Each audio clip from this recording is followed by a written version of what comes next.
Kamusta si Kurapika? Hindi pa rin bumababa ang lagnat niya eh. Alam mo, halos isang araw na siyang nilalagnat. Minsan naisip ko, mas mabuti pa yata kung hindi na lang siya gumaling. Kung sa bagay. Anong sinabi mo? Hindi na lang siya gumaling? Kasi, kung magtatapos ng mapayapa yung auction, hindi na natin kailangan kalabanin yung Gineirodan. Ang akin lang kasi, hindi na dapat kalabanin pa ni Kurapika ang mga taga-Gineirodan na yun. Tama ka dyan.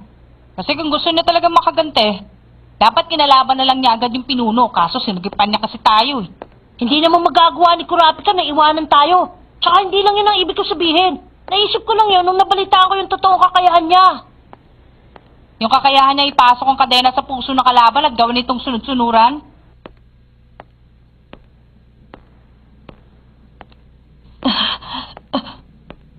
Hindi normal ang tibok ng puso niya. Papalagi ko hindi ito pangkaraniwan na lagnat at prangkaso. Ganun pala. Kapag hindi pa umigil pakiramdam niya mamayang gabi, dalhin na natin siya sa doktor. Hindi. Delikado kung gagawin yun. Malamang pinagharap na siya ng Gineirodan. At hindi lang si Kurapika. Malamang hinahanap din nila si Gon at Killua. Kurapika! Ah? Kurapika!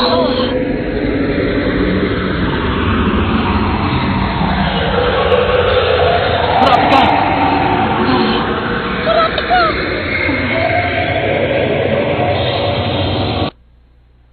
Naisip ko kasi na kung paghihiganti lang ang nasa isip niya, siguro naman nakaisip na siya ng ibang paraan. Ewan ko ba?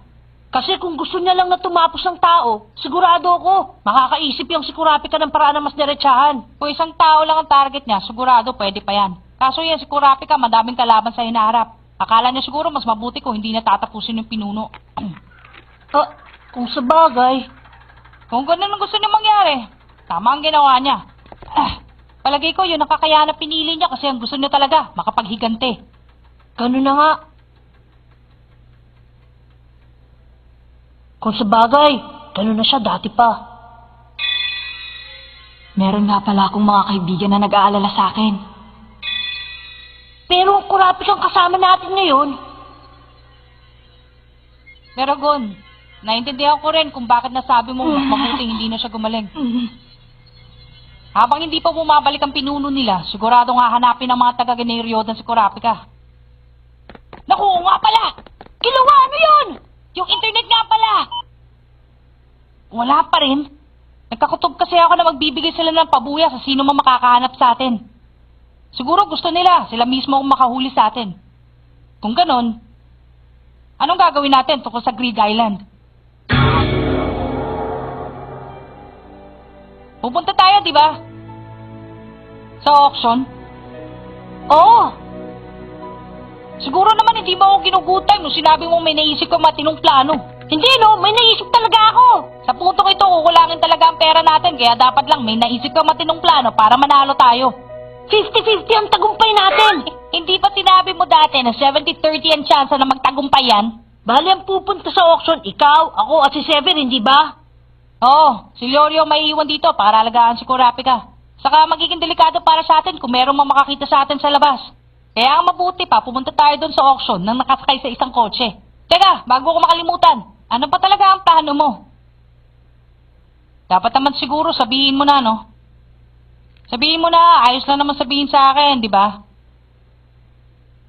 Bakit? May masama bang mangyayari sa ating dalawa kapag nalaman ko?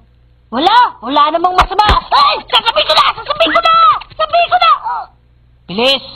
Kasi nakasalalay sa isang tao itong plano ko. Kaya nagdalawang isip ako kung sasabihin ko sa'yo. Ang ibig mong sabihin, wala pa palang basehan yung 50-50 na sinasabi mo. Sige, sabihin mo na sa akin. Ganito kasi yun.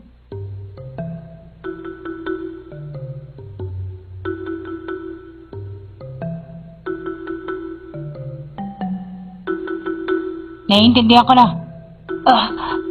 Mukhang okay nga yung pinaplano mo. Hindi, yan lang pala ang pwede natin gawin. Mukhang ubra naman at maaasahan pa. Ewan ko ba kung bakit hindi ko naiisip yan. May chance ang magtagumpay yan ng 80-20, hindi 50-50 tulad na iniisip mo. Talaga? Uubra yan. Malaki ang pag-asa natin. Ano ba nangyayari dito kay Kurapika? Hindi ko alam pero mas maganda ang kalagayan niya sa ganyan. Maganda na ang tibok ng puso niya. At umababa na rin ang kanyang lagnat. Sigurado ka? Sa tingin ko ganun pa rin eh. Parang meron siyang nilalabanan na nag-iisa. Parang meron siyang sariling mundo. Anong ibig mong sabihin? Alam mo na yun.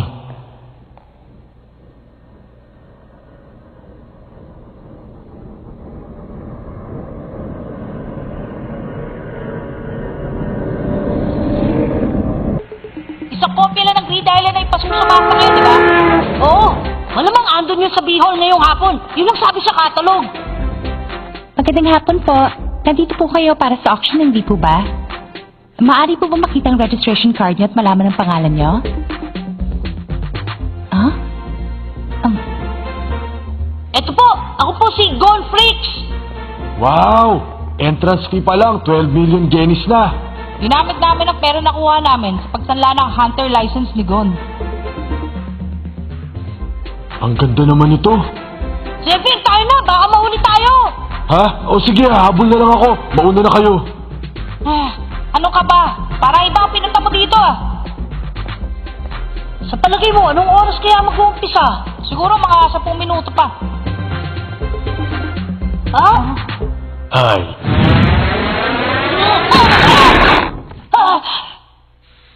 Huwag naman kayong ganyan. Bakit nyo naman kami tinatakbuhan? Ano kayong ginagawa ng dalawang ito dito? Malay ko, huwag kayong mag-alala. Wala kaming balak na saktan kayong dalawa.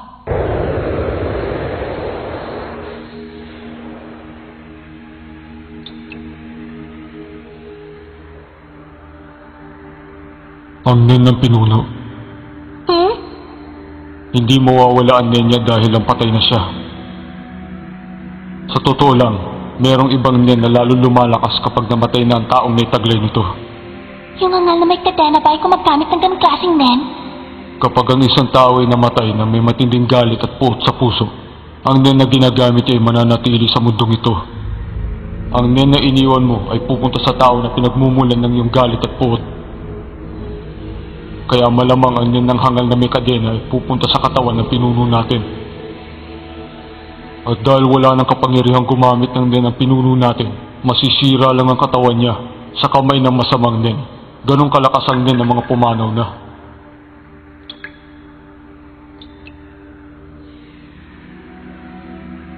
Yun ang dahilan. Kaya hindi namin gagalawin ang hangal na may kadena.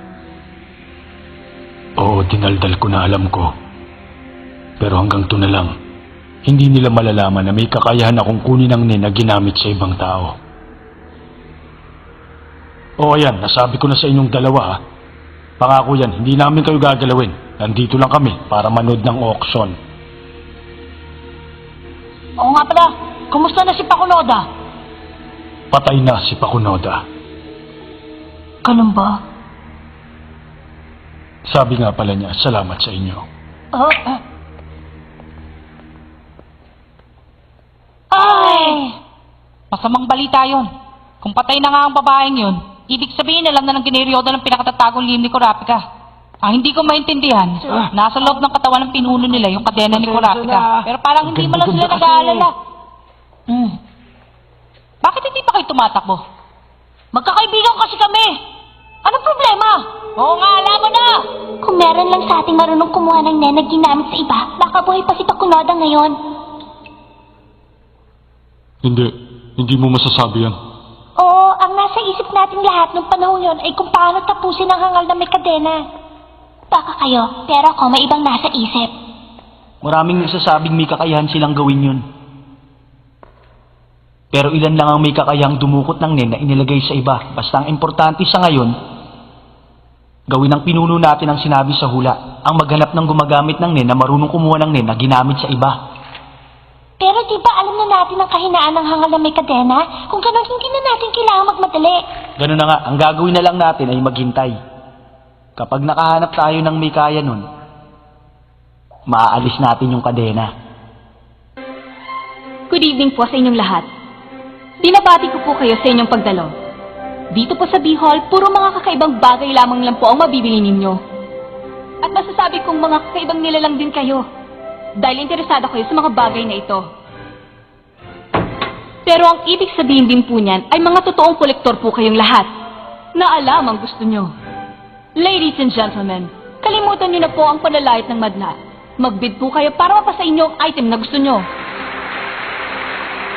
At ngayon po, ang unang item sa subastang ito, ang lumang dumi ng Theodosaurus. Asais, 2:00 ng hapon. May lagnat ka pa. Mabuti pa humiga ka na. Nasaan na siya? Anong nangyari sa pinuno? Anong nangyari sa ilegal na subastahan? Nasihan ba ang pinuno? Ilang beses na niyang paulit-ulit na sinasabi yun. Sa loob-loob niya siguro. Hindi niya matanggap na napatay si Squara at nanakaw ang mga pulang mata. Sinisisi ba niya ang sarili niya? Posible rin na nagkakahalo-halo mga alaala niya dahil sa matinding lagnat niya. Sana nga ganun lang. Susunod, ang makasaysayang video game, ang Greed Island!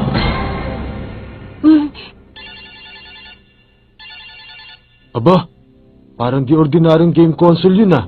Hindi nakasaksak sa electric outlet pero umaandar pa rin. Mukhang kapareho yan ng tape ni Jin. Sigurado akong may nakakapansin sa inyo na ang game console na ito ay hindi gumagamit ng kuryente. Ang kuryente na nagpapatakbo dito ay galing sa game na Greed Island na nakalagay sa CD-ROM drive nito.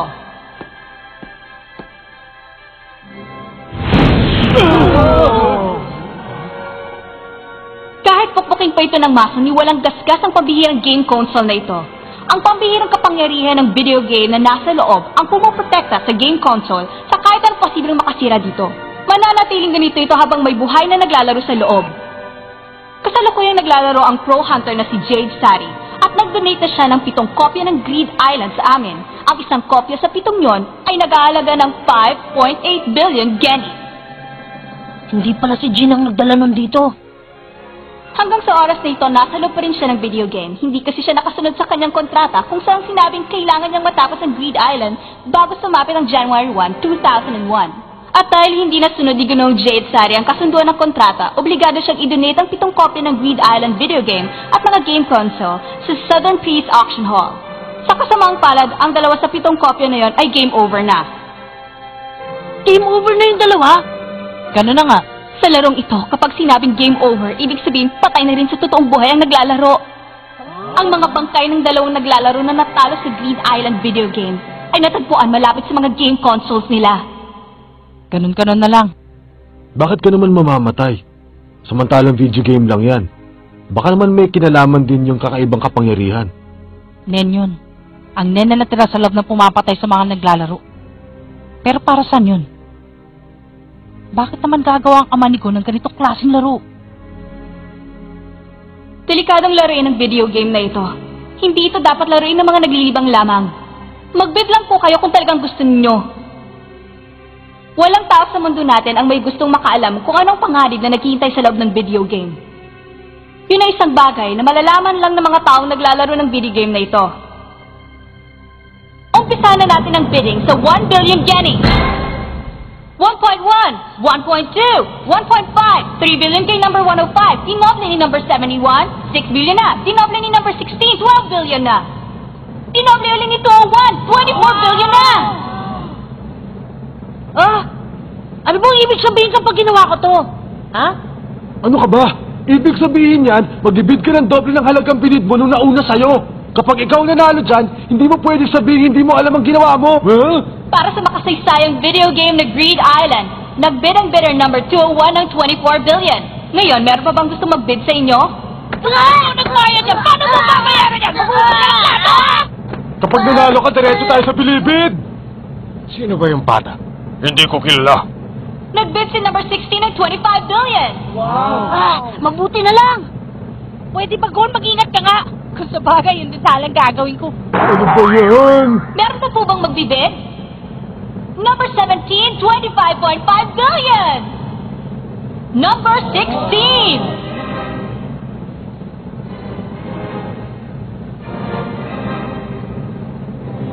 Going once, going twice. We have a winner! Ang video game na Greed Island ay ibenta sa bidder number 16 sa halagang 30.5 billion yennies. Congratulations po sa nanalo. Isang mayaman na nagngangalang Batela ay magbibigay daw ng 50 billion yennies sa kung sino mang makakapagbigay sa kanya ng memory card na may lamang completed data. Pero wala pa raw nakakagawa nito. Ibig sabihin ba niyan, may makukuha ka kapag nakompleto mo na yung video game na Greed Island? Malaki ang tsansa na mamamatay ka habang naglalaro ka ng video game na ito. Malaki rin ang posibilidad na hindi ka makakalabas pabalik dito sa mundong alam natin. Anong ibig sabihin nun? Laro lang naman yan, hindi ba? Hindi mo na dapat nilabas yung huling 5 billion, Mr. Batela. Palagay ko, hindi na nakapag-bid pa yung number 71. Hanggang doon na lang ang pera niya. Yan ang opinion mo bilang pro hunter. Ayos lang yun. Ngayon, alam na ng lahat na kahit magkano. Magbabayad ako para lumampas sa akin ang lahat ng kopya ng Greed Island. Mr. Batela! Mga hunter po kami! Gusto po sana namin tulungan kayo tapusin ang video game na Greed Island.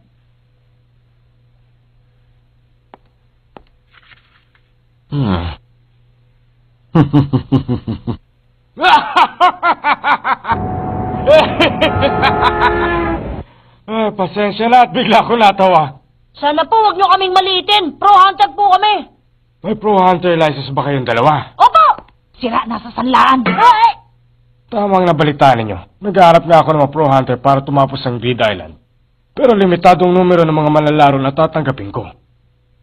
Hindi kasi porke pro hunter kayong dalawa, nangangahulugan ng tatanggapin ko na kayo para maglaro ng Greed Island. Pero sabi po doon sa catalog, wala namang limitasyon kung ilan ang pwede maglaro. Kung maglalaro lang, wala nga limitasyon kung ilan ang pwede sumubok. Alam ko na. Kapag naglalaro ka at gusto mo masave ang nilalaro mo, kakailanganin mo isang memory card. Isang memory card para sa bawat naglalaro. Pero dahil sa pagkakadesenyo ng Joystation, walo lang ang saksakan nito ng memory card. Baka batukan mo ako sa sasabihin ko, pero hindi naman natin kailangan yung mismong game. Hindi naman yung game mismo ang kailangan natin. Ang kailangan natin ay yung nasa loob. Diba sabi doon sa Hunter website, may mayaman na nagngangalang Batela na magbibigay ng pabuya sa makakapagbigay sa kanya ng game at game data? Sigurado ako, pupunta siya doon sa subastahan. Kung hinahanap niya yung completed data, siguradong naghahanap din siya na maglalaro ng game. Dapat nga pala, hindi namin bibilin yung game.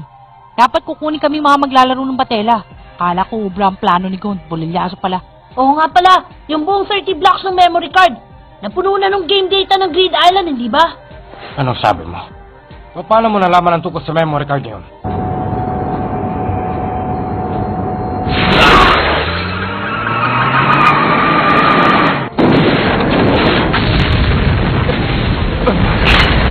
Meron po kasi kaming save game data ng video game na Greed Island.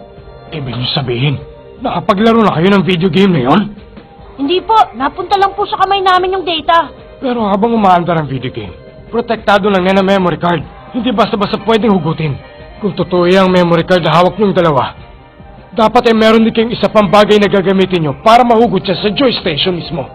Alam ko na. Hindi kaya yun yung singsing? Mukhang maraming alam ang dalawang ito. Jessica, mukhang pasado na ang dalawang ito sa screening natin. Palagay mo.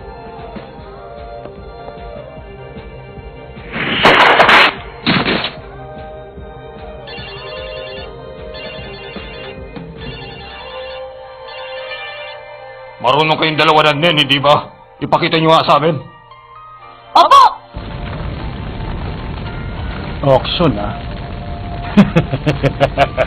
Mga magnanakaw tayo. Kaya tama lang na nakawin natin. Tara, makabalik na sa hideout at nang masubukan na yan.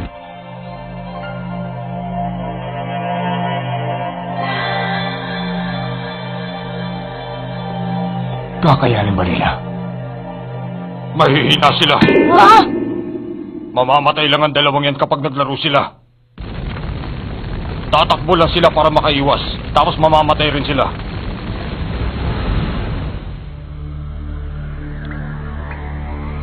Ang Nen ay hindi nawawala kahit patay ka na. Pagkatapos mong mamatay, lalong lalakas ang iyong Nen. Yan ba ang nilataglay mo? Hindi ako kayang patayin ng Generiodan kahit gusto pa nilang gawin yon. Ano ba talagang gusto mong sabihin, Kurapika? May nararamdaman ka ba? May nakikita ka ba hindi namin nakikita?